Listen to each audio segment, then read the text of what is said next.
Jæja, Brynjólfur, bikarmeistarar árið 2006, bara til hamingju, hvernig er tilfinningin? Bara æðisleg, komið allt mörg ár síðan við verðum bikarmeistarar síðast, við erum búin að vera var í rauninni hendundur við bikarkeppninni í fyrra á okkur í skítu.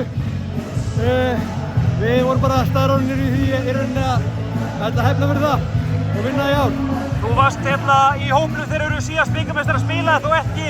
Hvernig var að vera inn á vellinum í þetta skipti?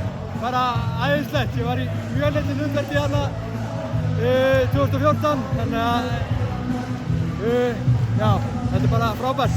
Hvernig var að koma inn á leik sem algjör favorites í kvöld? Það var bara eins og hver annar leikur í rauninni, við bara verum miklu virðingu fyrir þessu liði, þeir eru að byggja upp frábæra leikmenn, þannig að við vissum að þeir myndu koma krafti, við vildum að koma krafti líka og þá vissum við að við myndum vinna. Hvernig er hópurinn að fara að hella í sig í tilefni í kvöld? Það er leikur á miðvikudaginn.